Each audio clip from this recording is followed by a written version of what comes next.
मंत्रालय से लेके संत्रालय तक में जो है सो कसमकस है। वहाँ आप पहुँच जाइए और हम ही को कहिए आइए आइए आइए आइए, कैसे हैं अब बताइए। तो अंतःपुर के बादशाह इन दिनों दो आदमी से बहुत परेशान है।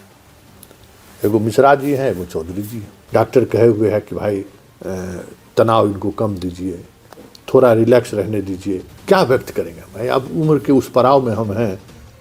आदमी को खुद समझना चाहिए कि हमारे जाने से हम सामने होते हैं तो हम सामने वाला असहज हो जाता है, लेकिन रोज उनके लिए जनता सड़क पर नहीं उतरेगी यार। उनके लिए वो स्वस्थ रहे, बेहतर तरीके से राजपाट चलावे, इसके लिए जनता किसी को डंडा से खदे रहेगा नहीं ना कि जल्दी बीमार होकर मर जाए बुढ़ा, कि जल्दी पिंड छुटे। जनता तो पिंड छुड़ाएगा नहीं। नमस्कार, अंतःपुर के कानाफूसी में आप सबों का स्वागत है।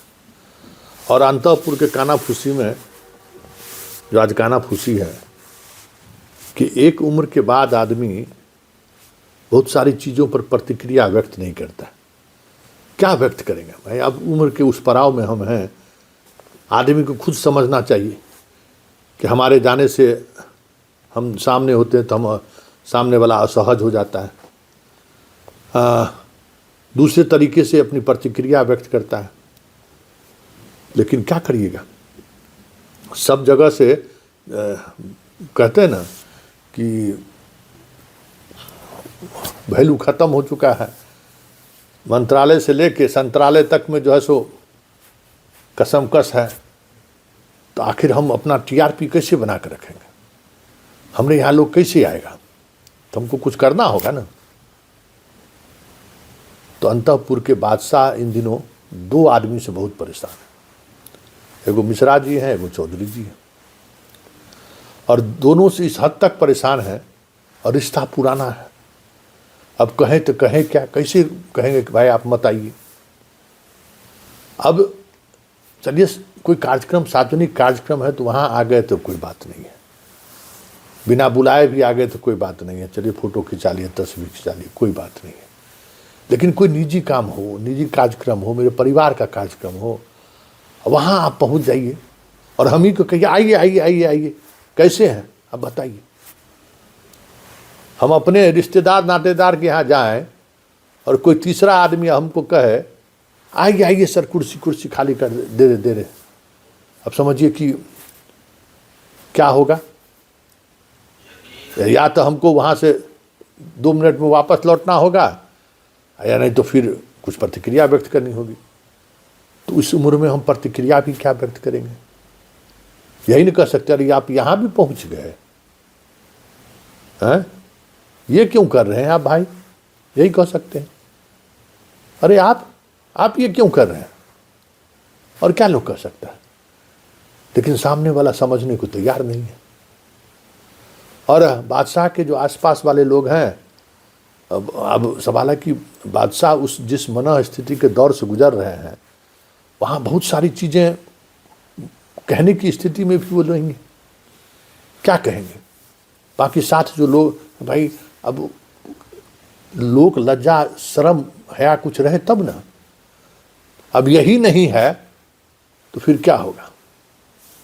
तो अंतःपुर के जो सिपह सालार हैं, अब थोड़ा मन मिजाज बदलने वाले हैं इन लोगों का। अब इन लोगों को कैसे नियंत्रित किया जाए, क्योंकि राजा असहज हो रहे हैं और उस असहजता का असर पूरे दिन उनके दैनंदिन की जीवन पर पड़ता है। डॉक्टर कहे हुए हैं कि भाई तनाव इनको कम दीजिए, थोड़ा रिलैक्स रहने दीजिए, माहौल ऐसा रहे जिससे वो झुझलाए नहीं, माहौल में हमेशा खुशनुमा बनाए रखिए। लेकिन यहाँ तो दूसरी खेला चल रहा है, माहौल खुशनुमा नहीं होने दे रहा है। और परिवार का कोई सदस्य है, उस सदस्य के साथ भी इस तरीके से आजकल लोग सटने लगा है, उससे भी महाराज असहज है। अब मान लीजिए कि हमारा ही बाल बच्चा, हम चाहते हैं कि भाई चौक चौराहा पर नहीं घूमे, लफुआ लफंगीगिरी नहीं करे, और हमारे ही पास आने वाला आदमी अगर हमारा बेटा को लेकर घूमना शुरू कर दे चौक चौराहा इस सब तरह के, तो भाई क्या कहेगा वो? रिश्ता ऐसा है कि कह नहीं सकते हैं।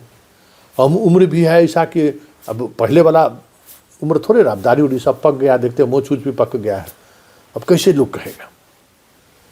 और बहुत कुछ हो गया है, डॉक्टर कह रहा है रिलैक्स रहिए, तनाव मुक्त रहिए, लेकिन अपने ही लोग तनाव देने रहता है। परिवार ऐसा है कि वो भी बहुत सीधा, उस तरीके से मुंह खोलकर कहने की स्थिति में वो लोग नहीं है, इसका लाभ उठाते हैं लोग, समझ ही रहे होइएगा। तो पूरा अंतःपुर अव्यवस्थित चल रहा है इन दिनों, मतलब सुबह सुबह तनाव दे रहा है, समझ गए ना।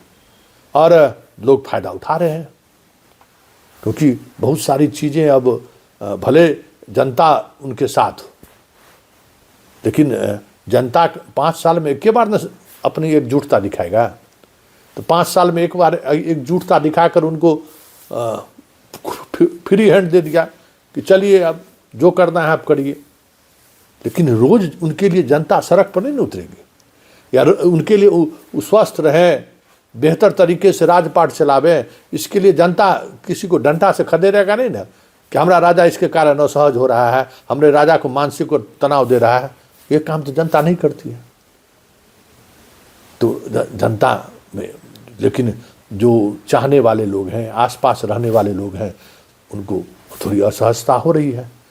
वो अब खानाफूसी शुरू है कि इस तरीके की प्रवृत्ति जो पिछले कई महीने से बंद था, ये प्रवृत्ति फिर बढ़ने लगा है, और इसका प्रभाव पड़ रहा है बादशाह पर।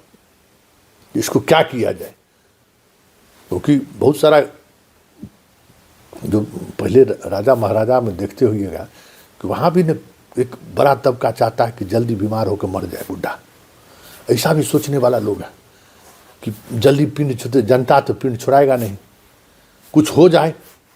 दूसरा तबका है कि इनके जाने के बाद क्या होगा मेरा, इसलिए इनको बने रहना जरूरी है, चाहे जैसे हो, इनको इसलिए एकदम स्वस्थ रखो, इनको एक ऐसा खुशनुमा माहौल दो कि वो एकदम ठीक से रहे।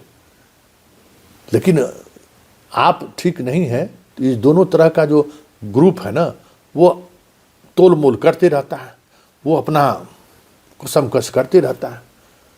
तो उस कसमकस में बेचारे बादशाह फंसे हुए हैं, ससर फानी में फंसे हुए हैं। अब करें तो करें क्या, परिवार में वो है भी, उसको भी सब बकलोले समझता है? चाल ढाल भी वैसा ही है। अब जैसी बात शुरू हुआ कुछ इधर उधर का, तब उसको भी लोग ट्रैप करना शुरू कर दिया। मतलब अंतिम समय में जीवन में भगवान किसी को इस तरीके की सजा ना दे, समझे, इस तरीके की सजा ना दे। हो सकता है कि पूरे अपने जीवन काल में भी कुछ किए होंगे, उसकी सजा भगवान दे रहे हैं, लेकिन ऐसी सजा ना दे कि आप सब कुछ देख रहे हैं, सब कुछ महसूस कर रहे हैं, लेकिन ना आप कुछ बोल पा रहे हैं, ना कुछ कर पा रहे हैं, अंदर से अपने आप को जला रहे हैं, अंदर से अपने आप को जो है तोड़ रहे हैं। तो ये सारी चीज़ें इन दिनों अंतःपुर में चल रहा है। उसका असर क्या होगा ये तो आने वाला वक्त बताएगा, लेकिन इतना तो तय है कि चौधरी और मिश्रा की वजह से अंतःपुर में कानाफूसी इन दिनों काफ़ी तेज है कि अब बादशाह को ज़्यादा दिनों तक उस सहजता के साथ नहीं ले जाया जा सकता है, जिस सहजता के साथ एक बड़े बहुमत के बाद जब होता है जनता हमारे साथ है, तो एक जो मनोबल बढ़ा था ना, अब धीरे धीरे वो मनोबल इस तरीके की खिंचम खिंची से गिरता हुआ दिख रहा है। चलिए, कानाफूसी में फिलहाल इतना ही, इजाज़त दीजिए, नमस्कार।